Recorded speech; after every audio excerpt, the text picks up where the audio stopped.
Judulnya Gelang Penyelamat. Wah, Hei, Dadi kamu belum beres. Nah, itu yang saya takutkan. oh itu ya, ke arah situ ya.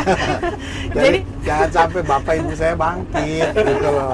Aksesibilitas itu juga sangat berpengaruh. Jadi bukan cuma pada saluran irigasi, Ya. aksesibilitas juga bagian yang mempengaruhi harga. Betul. Petani kita keluar uang 100, yang dia peroleh baliknya cuma 99,75. Untung apa buntung? Buntung. Buntung. Siapa yang mau jadi petani buntung? Saya bukan minta perbaikan pintu air untuk pintu air ke rumah saya, pintu airnya buat petani. Betul. Itu saya kira. Saya minta Siap. perbaikan jalan, bukan jalan ke rumah saya, tapi jalan punya masyarakat Jawa Barat. Oke, mantap.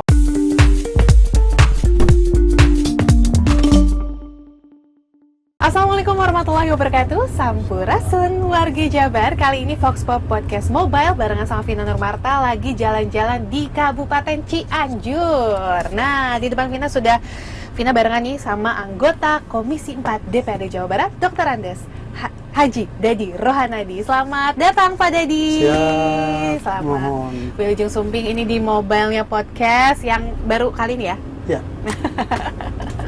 Bapak sehat ya? alhamdulillah. Alhamdulillah. Bapak, Oke. sebelumnya Vina mau tanya-tanya dulu ya. Karena ini ada beberapa informasi dari informan kita. Nih, yang pertama nih ya. Vina penasaran, teman-teman penasaran nih. Pak Dadi ini lahirnya di Kuningan. Betul. Betul ya, Pak ya? Ya, Terus besarnya di Jakarta. siap. Terus sekarang jadi dewan di Dapil Cirebon Indramayu. Ya, Itu teh gimana Pak? Jadi Bapak orang mana ceritanya?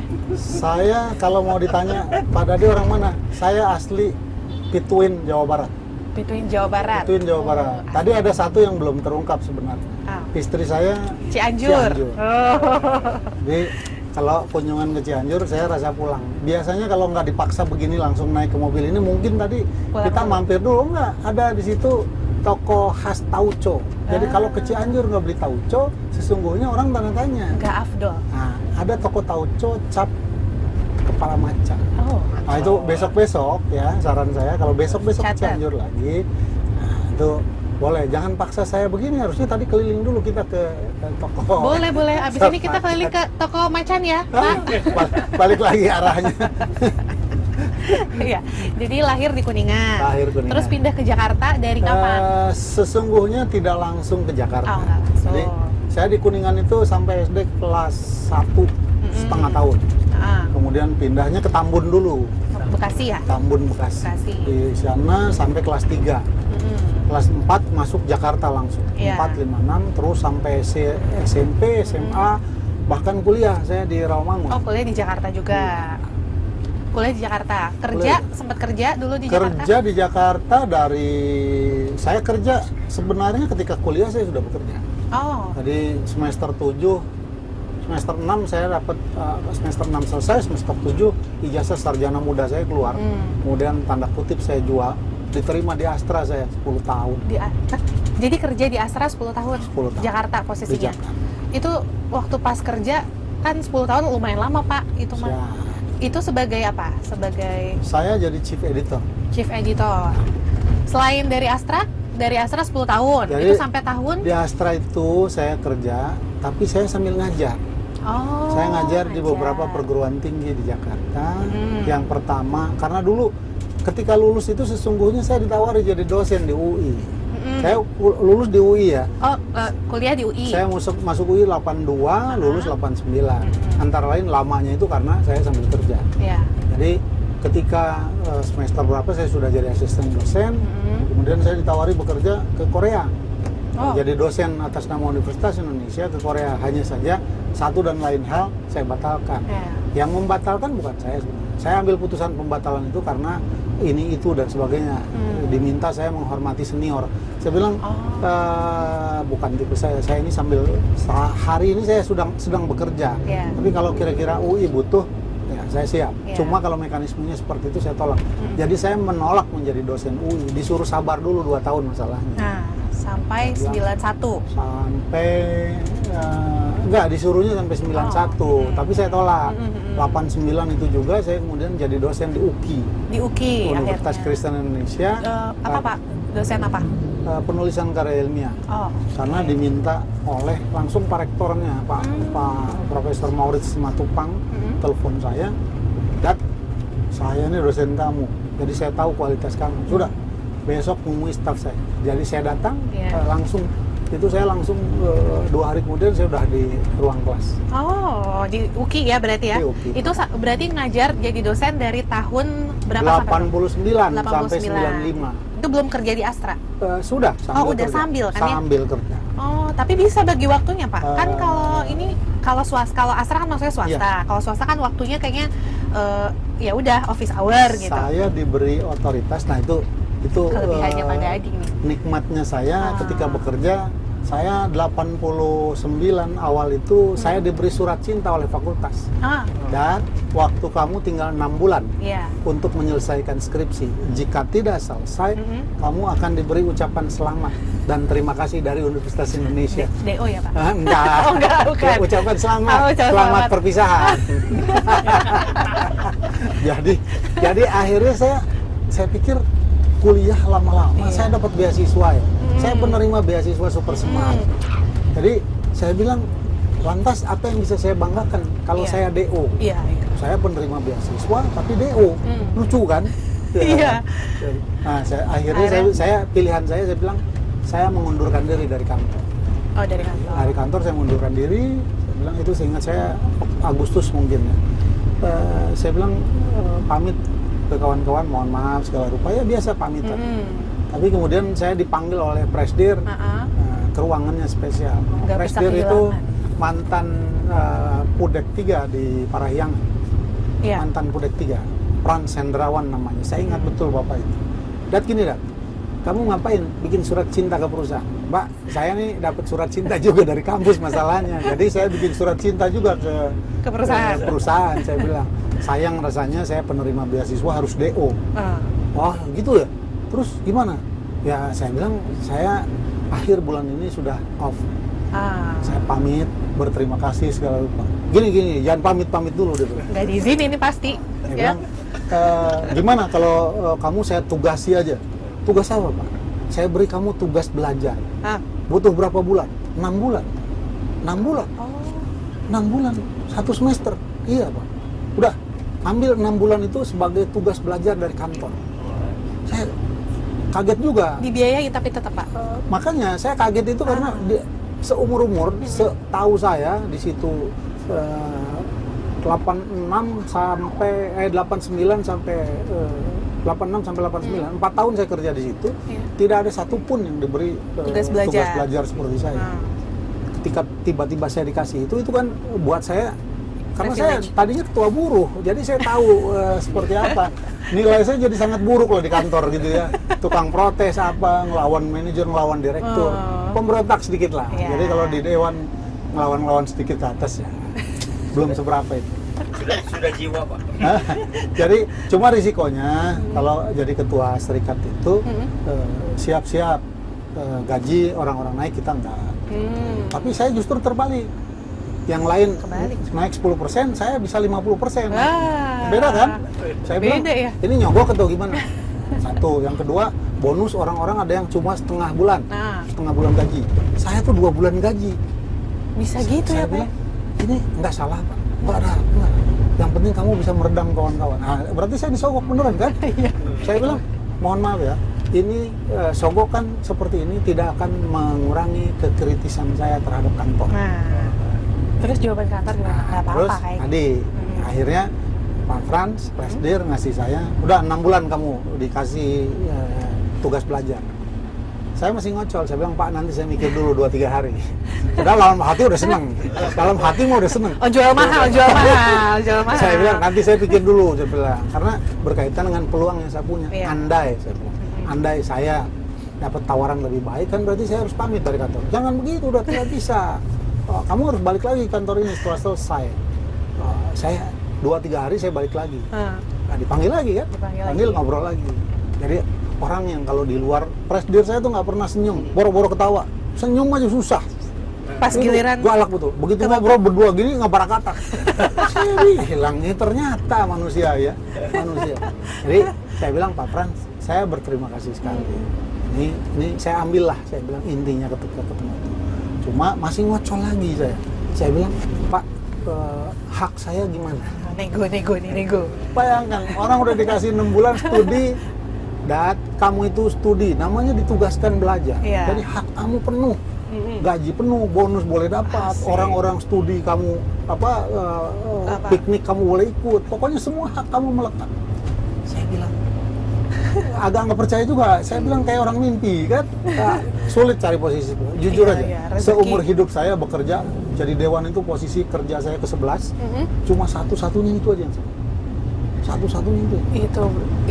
Itu pengaruh nggak Pak sama kehidupan Bapak saat ini? Sangat. Sangat berpengaruh. Jadi pada akhirnya saya ambil beberapa hikmah sederhana. Selalu di 2 buku saya tulis. Kalau seorang Dadi Rohanadi tidak bisa mengubah banyak hal. Tapi kalau 120 anggota dewan sama-sama punya niat memperbaiki, pasti hasilnya lebih baik. Karena saya sendirian, nggak ada artinya. Tapi 120 anggota dewan, coba. Sederhana, nggak usah hal besar. Kesepakatan aja, misalnya undangan rapat. Undangan rapat kita jam 9. Itu seringkali saya sendirian. Yang lain? Nah, saya nggak tahu, tanya yang lain. Kadang-kadang saya berseloroh, ini dewan pada mati atau gimana? Jadi saya bilang, karena saya diajari sejak kuliah, di UI itu kalau 15 menit terlambat, dia dianggap tidak hadir. Disiplinnya berarti Absennya ya. dicoret. Tadi di Astra juga sama. Terlambat 1 menit aja, nggak peduli saya ketua buruh. Pokoknya terlambat 1 menit. Itu dipampang di papan pengumuman. Dadi terlambat 1 menit. Itu kan jadi minus poin buat karyawan. Itu yang berpengaruh pada kenaikan gaji dan sebagainya. Iya. Berarti waktu pas Bapak kan jadi wali dosen juga, wali dosen. Jadi asisten dosen. Sempat. Berarti suka nulis. Nulis tuh apa ya? Nulis. Kalau dalam bahasa saya nulis 2 buku. Pengantarnya dua-duanya Pak Ridwan Kamil, Pak Gubernur. Dalam bahasa Kang Emil begini. Pak Dadi, ini isinya puisi semua. Iya, saya bilang. Wah, ini hasil kontemplasi. Ya, saya bilang. Jadi saya pikir betul panjang apa yang mau saya tuliskan, otomatis diksinya juga pilihan katanya kan harus kita pilah dan kita pilih. Pak, kalau lagi kontemplasi biasanya Bapak ngapain? Kalau mau nulis nih, biasanya ngapain? Apa cari inspirasi jalan-jalan? Jadi yang pertama itu tentu baca. Jadi sebelumnya saya udah baca. Mau lewat Google, mau lewat buku, mau lewat apapun rujukan, referensi yang berkaitan dengan itu. Tapi sederhana, saya punya list. Karena saya punya list. Listnya apa? Yang pertama tentu mitra saya. Mitra Komisi 4. Ya. Itu sebabnya fashion saya lebih ke infrastruktur. Jadi sudah diuntungkan di situ ada Bapeda. Bagaimana merencanakan pembangunan di Jawa Barat. Yang kedua, barang yang seksi, Bina Marga. Bina Marga itu otomatis jalan, jembatan, konstruksi itu banyak sekali bisa ditulis. Termasuk jalan tol, bukan cuma jalan nasional, jalan provinsi, jalan kabupaten kota.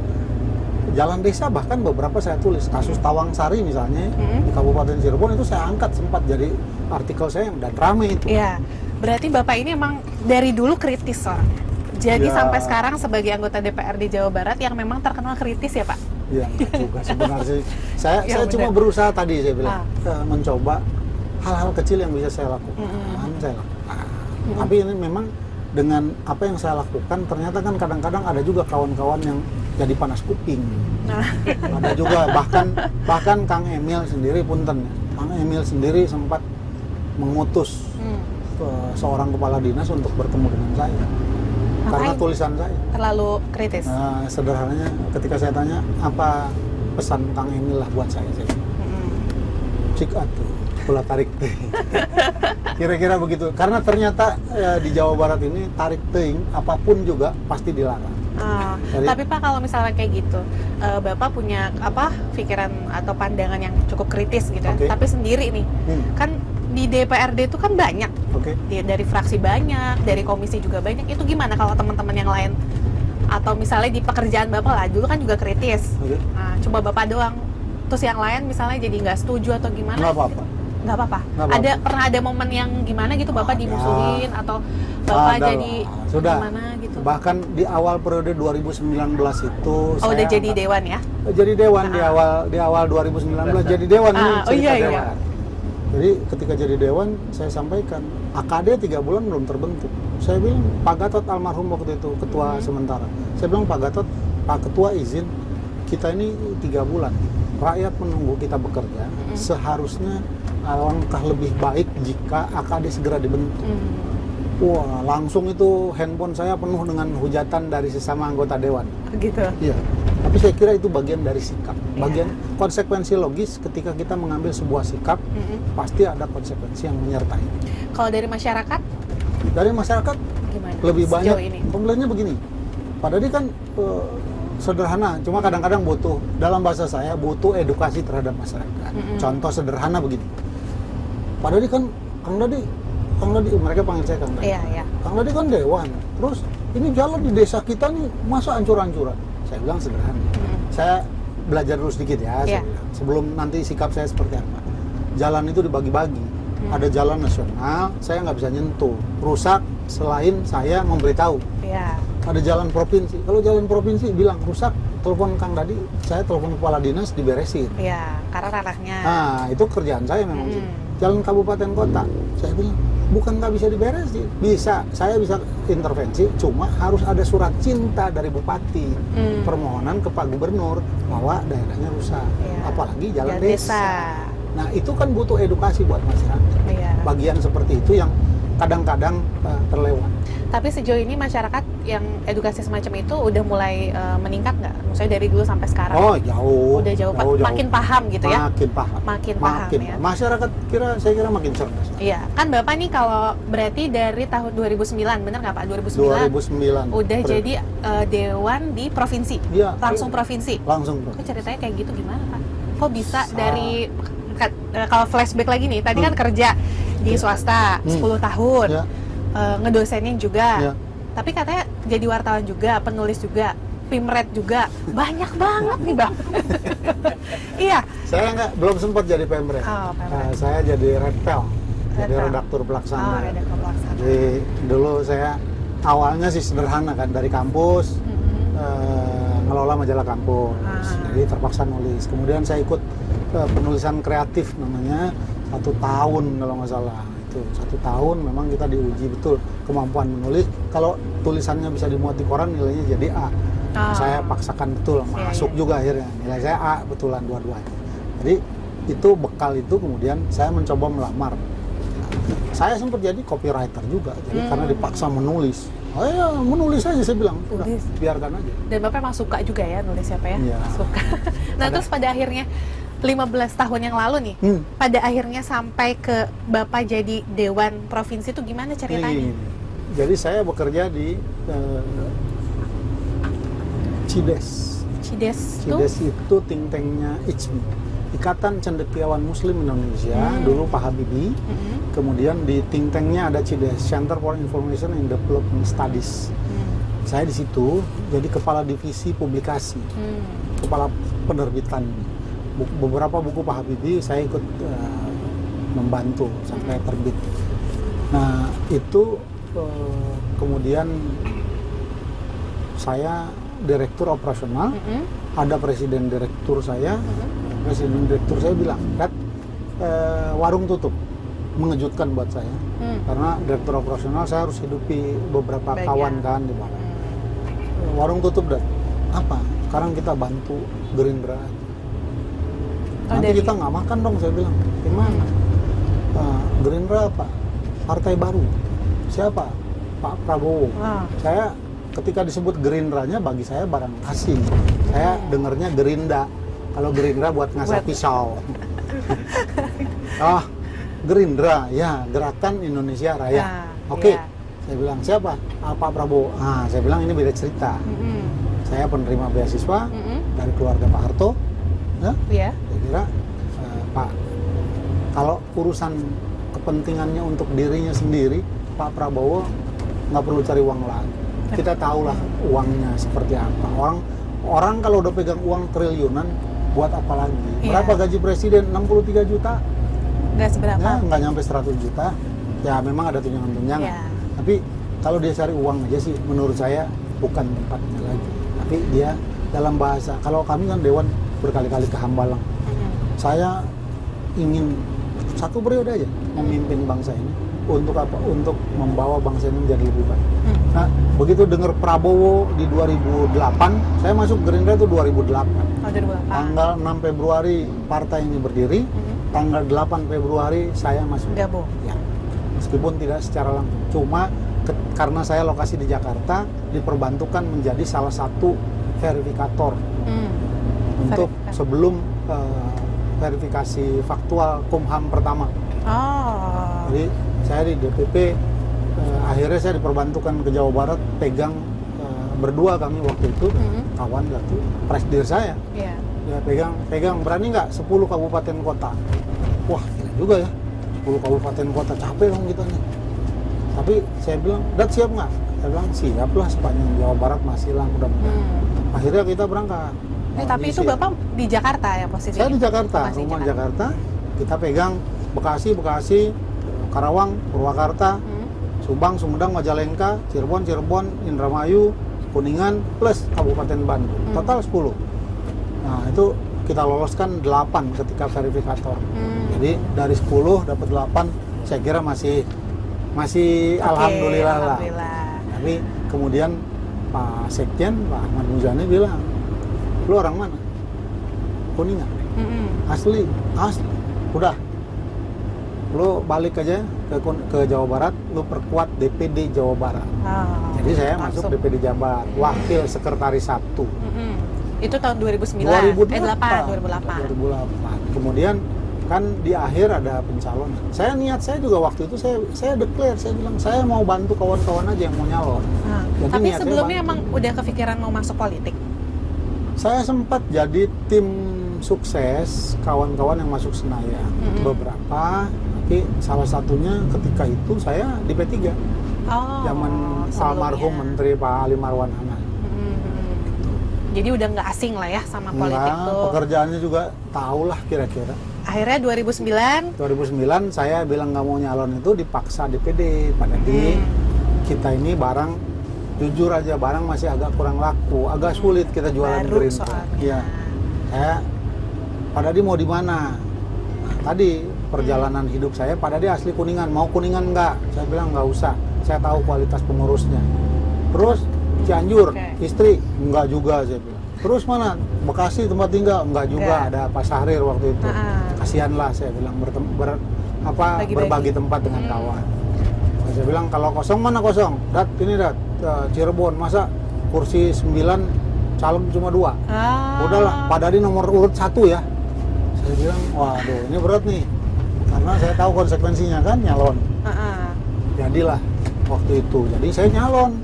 Cuma mobil saya tuker jadi bendera, jadi stiker, tabungan habis buat operasional, gitu ya. Jadi kaos. Sampai terakhir saya ingat betul, ibu saya almarhum punya gelang satu-satunya 25 gram. Lihat saya di tempat tidur cuma bisa tiduran gini aja, telentang, karena udah nggak punya apa-apa lagi, udah nggak ada, habis. Istri saya tanya, istri saya, ya nggak ke dapil, mau ngapain?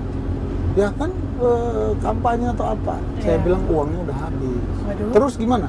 Ya kan aja kalah judi lawan Prabowo, saya bilang. Wah gila. Nah, ibu saya beberapa kali kan datang ke rumah, lihat saya telentang terus di sofa tengah rumah. Kata ibu, kenapa Dat? Ya nggak apa-apa Bu, kenapa? Oh, nggak ke dapil? Enggak. Ya, saya kan berusaha juga menyembunyikan. Tapi lama-lama dia dengar kali dari istri saya ngomong segala rupa. Tahu-tahu ibu saya pergi aja. Saya pikir mau kemana? Udah kan saya nyantai dong, tiduran aja di kursi. Tahu-tahu ibu saya balik lagi ke bangsa 1,5 jam kemudian. Nih, bangun. Wah, dimarahin saya. Bangun. Parah jadi anak laki-laki. Nih, apa Bu? Uang. Dari mana? Ibu jual gelang. Itu di situ saya tergugah betul. Orang tua saya nggak tahu apa-apa, segitu semangat. Masa kemudian saya harus telentang? Nyerah gitu ya. Akhirnya dia bilang nih uang, tapi ibu ambil sebagian kecil untuk ibu. Nah, dengan berurai air mata, saya berangkat juga akhirnya. Sedih. Aduh, saya bilang, kalau saya tadi bahasa saya kan, ketika uang saya habis, mobil saya lewat, saya bilang saya kalah judi lawan Prabowo. Tapi ketika gelang ibu saya dijual, tabungannya digabungkan di situ, ya saya berurai air mata juga. Saya bilang, wah ini Saya bilang, Tuhan kasih jalan buat saya apa kok sampai segininya. Nah, udah bismillah, saya ke Cirebon, saya naik kereta minta dijemput pasukan di sana, saya dijemput di Indramayu, Jatibarang. Kang, dijemput aja mana? Jatibarang. Nah, oke.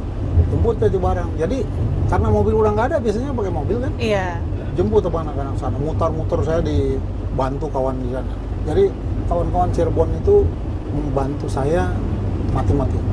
Wah, luar biasa. Karena saya berhadapan waktu itu dengan, ya bukan apa-apa, salah satu kandidat ke provinsi dari P3 itu adalah Ini. mantan wakil bupati yang baru turun. Oh. Sementara pasukan saya ini mayoritas anak-anak P3. Oh. Jadi kan rebutan loh itu ya, rebutan. Iya. Waduh, saya bilang, bisa menang apa enggak gitu ya. Pas hari H penghitungan, saya ngitung suara saya kira-kira, itu pun nggak saya hitung. Jadi saya cuma menghitung suara saya tadi, suara teman saya yang ngedukung. Iya. Namanya Subhan. Itu karena teman saya kuliah, tapi saya anggap dia sebagai saudara. Iya. Dia yang bantu saya, jujur dia yang bantu saya. Skripsi aja dia yang bantu sebagian. Kemudian ketika kedewanan juga dia bantu saya. Saya bilang, Ji, saya cuma mau ngitung suara ente. Saya berharap ente jadi dewan. Karena dia pernah nyalon di P3. Oh. Saya ngitung suara dia. Wow, tadi beneran. Iya. Dia bilang, ente suara kelima dari 7 kursi. Udah, selamat, saya mau pulang. Itu saya ingat hari Kamis atau Rabu sore Bapak itu saya pulang. udah hopeless gitu, agak hopeless. Ya buat sayanya karena saya sadar, Iya. kampanye 3 kali saya cuma ikut 1 kali. Iya. Jadi saya pikir ya sudahlah, mungkin ini rezeki kawan saya aja. Sayanya saya pikir ya belum jodohnya. Udah saya pulang. Pulang nih ceritanya Iya, Bapak. hari Minggu dari hari Sabtu. Wah, itu istrinya Haji Subhan telepon terus. Anak-anak pasukan saya juga telepon terus. Wah, ada apa? Akhirnya saya angkat juga. Kang, ayolah hitung suara Kang Dani. Iya. Saya bilang, sudah, saya agak berat. Tapi dia bilang, oke, kita hitung, kita bantu Kang. Datang, ya bener, akhirnya hari Senin saya ke sana lagi. Hari Senin saya ke sana, mulai menghitung suara saya. Dan ya dalam bahasa mereka akhirnya telah lahir seorang bayi ajaib. Jadi dewan yang nggak ikut kampanye. Berarti Pak, tadi kalau, aduh jadi terharu nih ya. Kalau ngomongin gelang ibu berarti ya. Gelang ibu Bapak itu bisa nganterin Bapak sampai titik ini itu awal mulanya itu kayaknya Pak ya. Banyak yang sampai bantu sekarang saya. udah itu yang paling ini nggak sih Pak? Yang paling Judulnya Gelang Ibu 4 Periode. gelang Sejauh ini. sejauh ini udah 4 periode ya berarti ya? Judulnya Gelang Penyelamat. Gelang Wah, penyelamat, Masya Allah. Ya, Udah ya, 3 periode, terus insya Allah 5 besok periode keempat. besok periode keempat 5 tahun lagi, 20 tahun totalnya berarti. Iya. Dipercaya sama masyarakat Cirebon. Innalillahi. Dalam bahasa saya ketika orang bilang, Pak Dhani selamat ya, saya bilang innalillahi wa inna ilaihi rajiun. Saya khawatir saya tidak mampu mengemban amanat itu. Karena kelihatannya barang mudah, tapi sesungguhnya ketika kita dilantik dengan sumpah. Demi Allah saya bersumpah. Salah satu klausulnya Merinding bahwa saya akan memperjuangkan aspirasi masyarakat yang diwakili. Saya hafal betul itu kata demi kata yang bikin saya menangis ketika mengucapkan itu. Iya. Karena yang saya takutkan adalah saya tidak mampu merealisasikan. Tapi sejauh ini kan udah 3 periode, menjelang 4 periode, berarti kemungkinan kepercayaan masyarakat juga tinggi ke Bapak. Ya, Dan ada nggak sih Pak pesan dari orang tua, misalnya dari ibu, dari Bapak yang membuat Bapak tuh kayak kuat aja gitu sampai sekarang bisa menguatkan diri Bapak untuk membawa aspirasi masyarakat di Dewan? Satu ya, kalau bukti bahwa mereka masih percaya ke saya record dari perolehan suara saya. Periode pertama saya dapat 18.000 ya, atas nama ya. 18.000. Periode kedua naik jadi 32.000. Oke. Periode ketiga naik jadi 52.000. Kemarin itu 3 periode saya nomor 1 terus, nomor urut 1 terus. Iya. Periode keempat saya menjadi nomor urut 2. Logikanya suara saya turun. Iya. Saya sempat hopeless. Saya bilang kalau 1 kursi lewat saya. Makanya target saya bilang target saya suara 40.000. Jadi nggak jadi, target saya suara 40.000. Kemarin saya cek anak-anak KPU segala rupa, terakhir angkanya 58.121. Ya, Alhamdulillah. Jadi alhamdulillah. dari Lewat segi dari grafik target. naik. Nah, itu bukti saya anggap itu bukti dukungan masyarakat di dapil saya. Nah, tadi soal dukungan orang tua dan sebagainya, saya yakin almarhumah ibu saya masih melihat di sana karena dua-dua orang tua saya udah meninggal. Iya, iya. Jadi dua-dua saya yakin, bapak saya guru, ibu rumah tangga, saya anak tertua. Jadi saya sejak kecil dititipi betul oleh ayah saya, ingat baik-baik, kamu anak guru, kamu anak tertua, kamu harus selalu jadi panutan. Iya. Agak berat memang, nah, cuma jurusnya dia bilang sederhana sebetulnya, kamu pegang dua hal lagi. Satu, berusahalah menjadi orang yang bermanfaat dimanapun kamu berada. Tuh. Jadi berusahalah menjadi orang yang bermanfaat. Itu barang satu kalimat tapi tidak mudah. Iya, iya. Yang kedua, ada yang lebih berat lagi. Berusahalah sebaik mungkin tunjukkan bahwa kamu mampu mengerjakan apapun itu dengan yang terbaik. Berat ya. Ya? Tapi terbukti kalau misalnya sama Bapak tuh terbukti kan 3 periode ini dilakukan maksimal sama Bapak pesan-pesan itu. Saya merasa belum maksimal. Tapi diusahakan. Saya yang hanya terbaik. berusaha tadi mencoba memenuhi amanat orang tua saya. Jangan sampai tiba-tiba saya lagi nulis di meja, bapak saya bangun berdiri. Hei, Dadi kamu belum beres. Nah, itu yang saya takutkan. Oh itu ya, ke arah situ ya. Jadi jangan sampai bapak ibu saya bangkit gitu loh. Jadi apa Pak? Kan dulu nih ya kalau habis kerja jadi anggota dewan 1 periode, nambah lagi 2 periode, nambah lagi 3 periode, sekarang mau 4 periode. Kenapa jadi anggota dewan terus Pak? Emang enak jadi anggota dewan? Lagi apa gimana? Nah ini yang kerap kali begini. Jadi masyarakat itu kerap kali memfitnah anggota dewan. Aku mau bertanya Pak. Iya enggak. Sering kali yang timbul tuh fitnah. Dibilang jadi anggota dewan tuh selalu dibilangnya enak. Emang nggak enak Pak? Bukan. Sebetulnya, asal kalian tahu ya, yang namanya jadi anggota dewan tuh enak banget. Tuh kan? Berarti lagi. Balik lagi, tapi kembali lagi. Ini kan yang namanya hak dan kewajiban itu selalu berhimpitan. Iya. Ibarat satu keping mata uang, dua sisi yang berbeda. Jadi kerap kali saya cuma berusaha menunaikan kewajiban saya karena haknya nggak perlu saya tuntut. Coba lihat, gaji saya cuma sekali nyetor nomor rekening, habis itu tiap bulan dari sekretariat DPRD kirim gaji saya, nggak perlu saya tagih. Itu artinya hak saya sudah saya terima.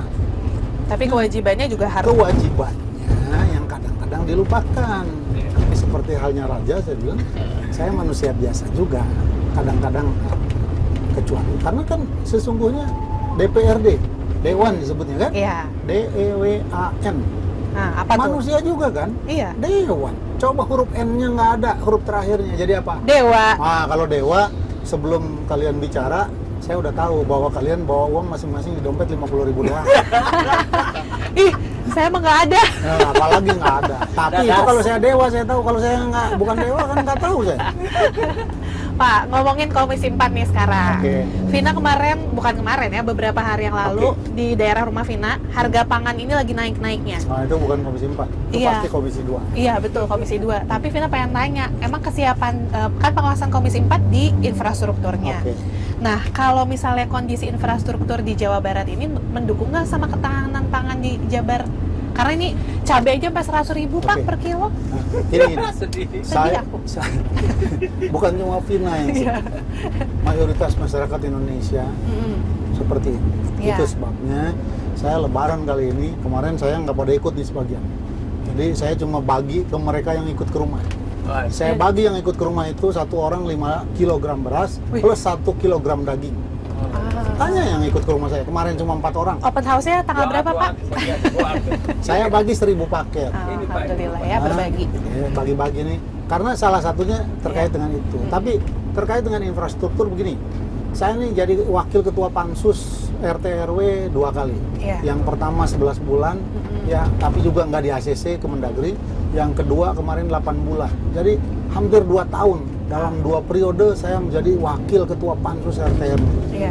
Di Pansus RT, di Perda RT RW yang sudah disahkan itu dinyatakan bahwa proyeksi atau prediksi penduduk Jawa Barat tahun 2042 adalah sekitar 61 juta orang.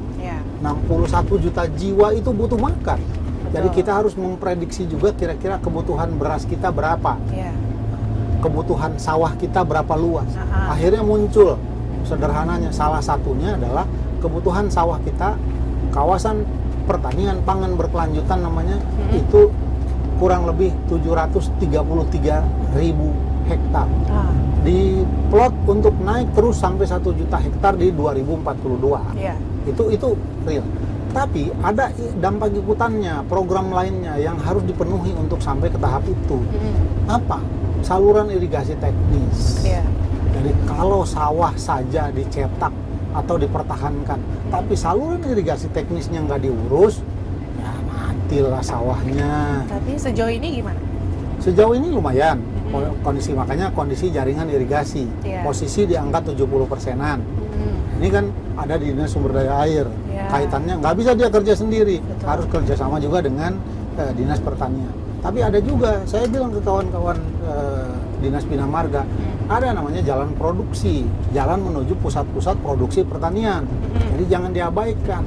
Nah, saya pernah ke Garut, Iya. jadi kata petani Garut, pada di doyan tomat nggak? Sangat, saya bilang hobi saya. Terus pada di mau nggak makan tomat sekarang gratis, banyak loh Pak. Oh, iya. Gimana? Ambil sendiri aja Pak di kebun saya. Ah. Kebunnya di atas, Oh, suruh ngambil sendiri. susah. Pak, saya mau bawa mobil boleh nggak? Boleh kalau bisa, tapi kesana cuma bisa pakai motor Pak. Oh, jadi kurang akses produksi. aksesnya.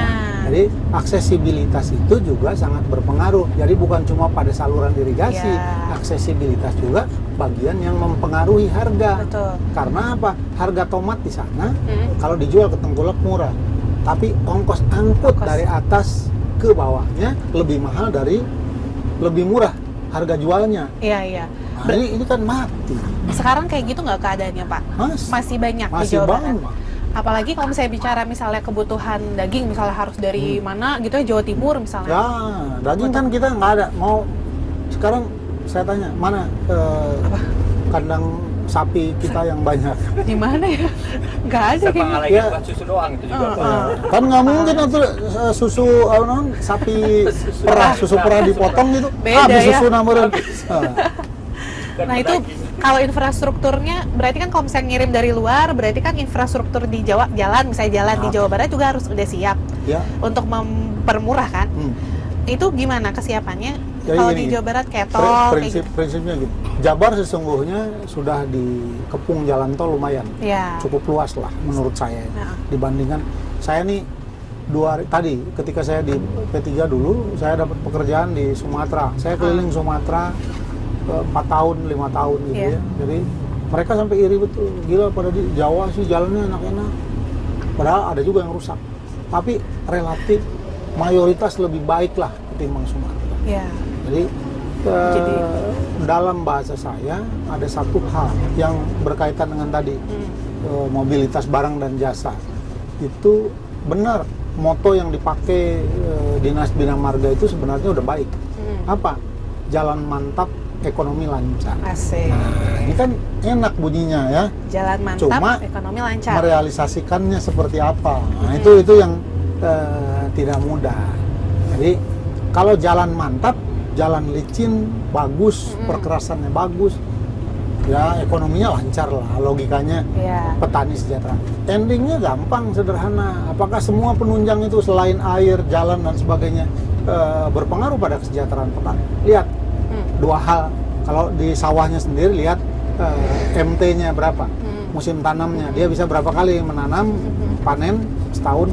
Rata-rata kita MT baru angka 2, tidak semua bisa 2 kali sawah-sawah kita. Iya. Tapi ada hal yang lebih parah, akibat itu adalah pada angka NTP, nilai tukar petani. Oke. Nah, nilai tukar petani kita Jawa Barat itu sampai 2022 akhir angkanya 99,75.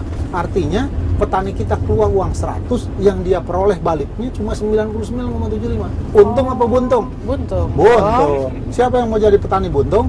Enggak dong Nggak ya. ada, makanya nggak aneh.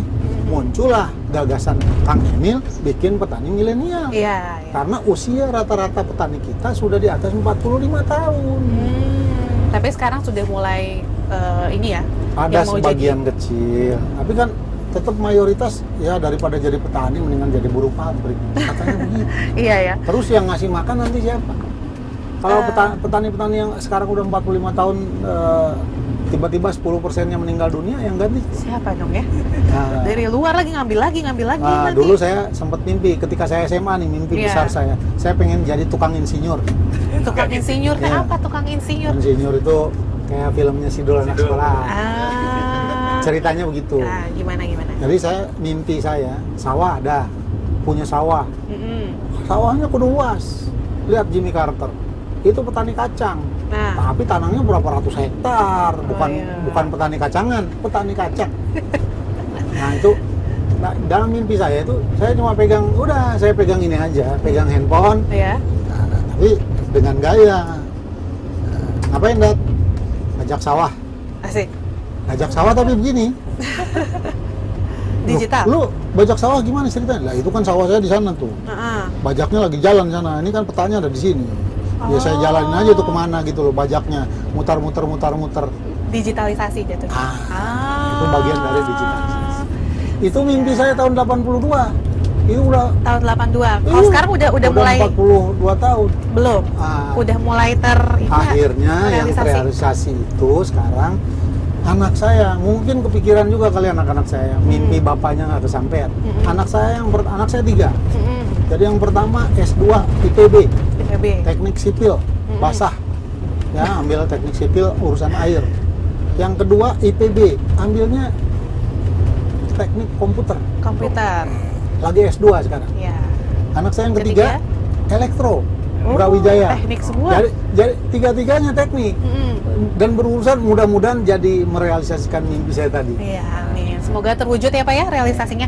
Tapi 5 tahun ke depan nih kan Bapak terpilih lagi. Apa nih yang akan Bapak perjuangkan? Khususnya mengenai pangan biar nggak mahal, beras, cabai yang aku masak biar nggak mahal. Satu, saluran irigasi.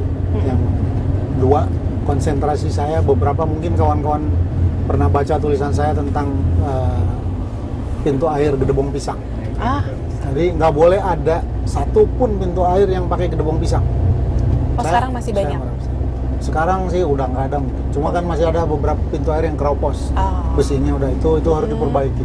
Saya pengen semua pintu air pembagi dan sebagainya menjadi lebih baik, sehingga ketika kering airnya ketampung, ketika butuh air ya mereka diairi sawah. Satu. Yang kedua, soal ketersediaan pupuk. Ya, karena bagaimanapun petani, saya nih muter dapil saya nih sekarang jadi lumbung padi nasional. Di Cirebon tuh ya? Kalau Indramayu nomor Indramayu. satu. Tadinya kan Karawang, sekarang udah pindah ke Indramayu. Karawang udah banyak rumah ya Pak? Nah, alih fungsi lahan. Vina bukan kemarin ya, beberapa hari yang lalu di daerah rumah Vina, harga pangan ini lagi naik-naiknya. Nah, itu bukan Komisi 4, itu pasti Komisi 2. Iya betul, Komisi 2. Tapi Vina pengen tanya, emang kesiapan, kan pengawasan Komisi 4 di infrastrukturnya. Nah, kalau misalnya kondisi infrastruktur di Jawa Barat ini mendukung nggak sama ketahanan pangan di Jabar? Karena ini cabai aja sampai 100.000 Pak per kilo. Nah, gini. Saya bukan cuma Vina yang mayoritas masyarakat Indonesia seperti ini. Itu sebabnya saya Lebaran kali ini, kemarin saya nggak pada ikut nih sebagian. Jadi saya cuma bagi ke mereka yang ikut ke rumah. Saya bagi yang ikut ke rumah itu 1 orang 5 kg beras plus 1 kg daging. Tanya yang ikut ke rumah saya, kemarin cuma 4 orang. Open house-nya tanggal berapa Pak? Saya bagi 1.000 paket. Alhamdulillah ya, berbagi. Bagi-bagi nih, karena salah satunya terkait dengan itu. Tapi terkait dengan infrastruktur begini, saya nih jadi wakil ketua Pansus RT RW 2 kali. Yang pertama 11 bulan, ya tapi juga nggak di ACC Kemendagri. Yang kedua kemarin 8 bulan. Jadi hampir 2 tahun. Dalam 2 periode saya menjadi wakil ketua Pansus RT RW. Di Pansus RT, di Perda RT RW yang sudah disahkan itu dinyatakan bahwa proyeksi atau prediksi penduduk Jawa Barat tahun 2042 adalah sekitar 61 juta orang. 61 juta jiwa itu butuh makan. Jadi kita harus memprediksi juga kira-kira kebutuhan beras kita berapa. Kebutuhan sawah kita berapa luas. Akhirnya muncul sederhananya, salah satunya adalah kebutuhan sawah kita, kawasan pertanian pangan berkelanjutan namanya, itu kurang lebih 733.000 hektar. Diplot untuk naik terus sampai 1 juta hektar di 2042. Iya. Itu real. Tapi ada dampak ikutannya, program lainnya yang harus dipenuhi untuk sampai ke tahap itu. Apa? Saluran irigasi teknis. Iya. Jadi kalau sawah saja dicetak atau dipertahankan, tapi saluran irigasi teknisnya nggak diurus, ya matilah sawahnya. Tapi sejauh ini gimana? Sejauh ini lumayan makanya kondisi jaringan irigasi. Iya. Posisi di angka 70%-an.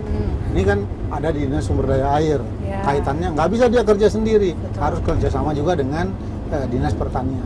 Tapi ada juga, saya bilang ke kawan-kawan Dinas Bina Marga, ada namanya jalan produksi, jalan menuju pusat-pusat produksi pertanian. Jadi jangan diabaikan. Nah, saya pernah ke Garut. Iya. Jadi kata petani Garut, Pak Dadi doyan tomat nggak? Sangat, saya bilang hobi saya. Terus Pak Dadi mau nggak makan tomat sekarang gratis, banyak loh Pak. Oh, iya. Gimana? Ambil sendiri aja Pak di kebun saya. Kebunnya di atas, Oh. suruh ngambil sendiri. Susah. Pak, saya mau bawa mobil boleh nggak? Boleh kalau bisa, tapi kesana cuma bisa pakai motor Pak. Jadi kurang akses produksi. aksesnya.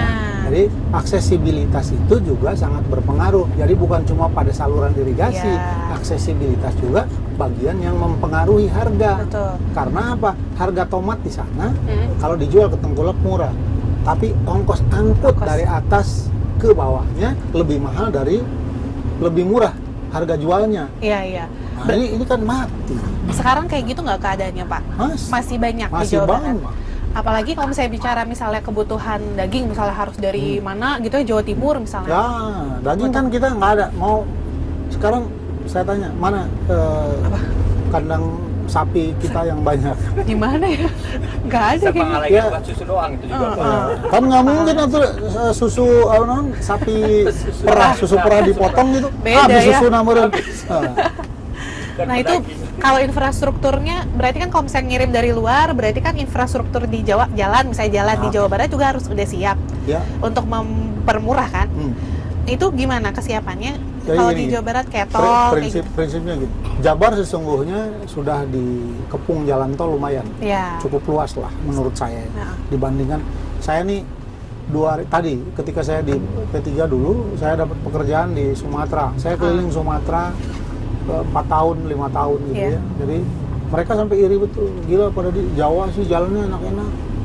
Padahal ada juga yang rusak. Tapi relatif mayoritas lebih baik lah ketimbang Sumatera. Ya. Jadi, dalam bahasa saya ada satu hal yang berkaitan dengan tadi mobilitas barang dan jasa.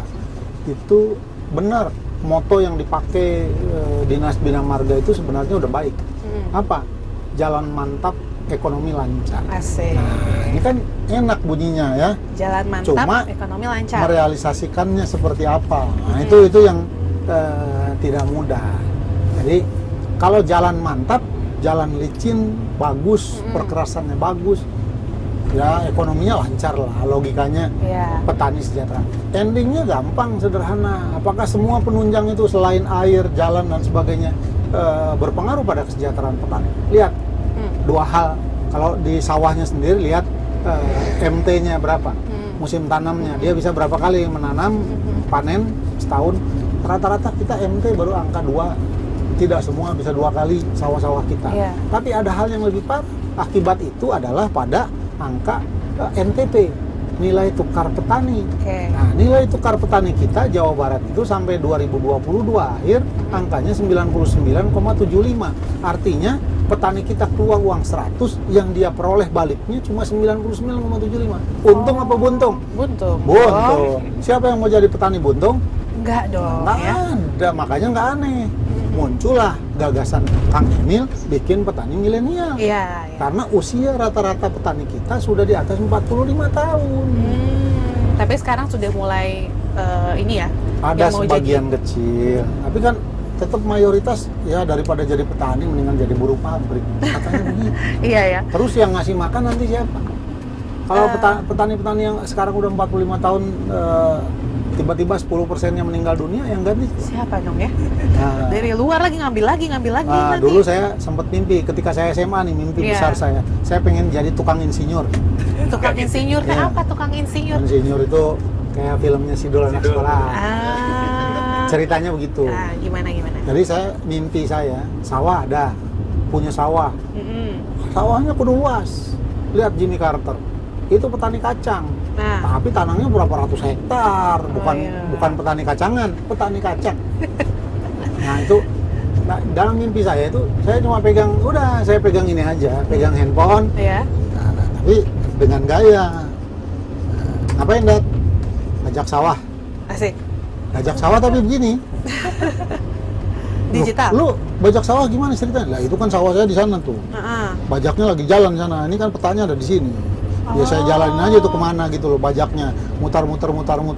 Digitalisasi jatuhnya. Itu bagian dari digitalisasi. Itu mimpi saya tahun 82. Itu udah Tahun 82. Kalau iya, sekarang udah mulai 42 tahun. belum. Ah, Udah mulai akhirnya yang terrealisasi itu sekarang anak saya, mungkin kepikiran juga kali anak-anak saya, mimpi bapaknya nggak kesampaian. Anak saya anak saya 3. Jadi yang pertama S2 IPB, PB. teknik sipil, basah. Ya, ambil teknik sipil urusan air. Yang kedua IPB, ambilnya teknik komputer. Komputer. Lagi S2 sekarang. Ya. Anak saya yang ketiga elektro, Brawijaya. Teknik semua. Jadi tiga-tiganya teknik. Dan berurusan mudah-mudahan jadi merealisasikan mimpi saya tadi. Iya, amin. Semoga terwujud ya Pak ya realisasinya. Tapi 5 tahun ke depan nih kan Bapak terpilih lagi. Apa nih yang akan Bapak perjuangkan? Khususnya mengenai pangan biar nggak mahal, beras, cabai yang aku masak biar nggak mahal. Satu, saluran irigasi. Yang dua, konsentrasi saya, beberapa mungkin kawan-kawan pernah baca tulisan saya tentang pintu air Gedebong Pisang. Jadi nggak boleh ada satupun pintu air yang pakai Gedebong Pisang. Sekarang masih banyak? Sekarang sih udah nggak ada mungkin. Cuma kan masih ada beberapa pintu air yang keropos. Besinya udah itu harus diperbaiki. Saya pengen semua pintu air pembagi dan sebagainya menjadi lebih baik. Sehingga ketika kering airnya ketampung, ketika butuh air ya mereka diairi sawah. Iya. Satu. Yang kedua, soal ketersediaan pupuk. Ketersediaan pupuk. Ya, karena bagaimanapun petani, saya nih muter, dapil saya nih sekarang jadi lumbung padi nasional. Di Cirebon tuh ya? Oh, Indramayu nomor Indramayu. 1. Tadinya kan Karawang, Ya. sekarang udah pindah ke Indramayu. Karawang udah banyak rumah ya Pak? Nah, alih fungsi lahan, nggak terhindarkan lah pembangunan. Jadi Indramayu sebagai lumbung padi nasional, setiap kali muter, saya termasuk Cirebon juga bagian dari lumbung padi itu, masyarakatnya selalu bilang, petani yang ngomong, Pak, tolonglah diusahain pupuk. Wis laka, awis tenan. Jadi maksudnya udah nggak ada, mahal pula. Kalau toh ada mahal. Mungkin kalau toh mahal, kalau ada masih lumayan. Nah, udah mahal nggak ada. Celaka lah. Itu saya kira Diusahakan juga, lagi diusahakan. PR di Badan Anggaran untuk mengalokasikan dukungan pupuk untuk petani harusnya diperbesar. Oke. Ada lagi? Aksesibilitasnya, Pak. Termasuk aksesibilitas. Ya, termasuk aksesibilitas ke pusat-pusat produksi pertanian itu. Tapi sekali lagi kalau saya masih ditempatkan di Komisi 4 infrastruktur, otomatis kan ada pekerjaan-pekerjaan infrastruktur. Satu, optimalisasi Bandara Kertajati. Itu PR saya kira ya. Dua, jalan mulus jadi PR tetap. Karena tadi prinsip jalan mulus, jalan mantap, ekonomi lancar. Nah, itu saya kira harus disupport betul lah. Yang ketiga, ada saya dulu ketua pansus beberapa kegiatan, ketenaga listrikan, air tanah, kemudian yang agak berat itu RUEN. Apa Pak? RUEN, Rencana Umum Energi Daerah.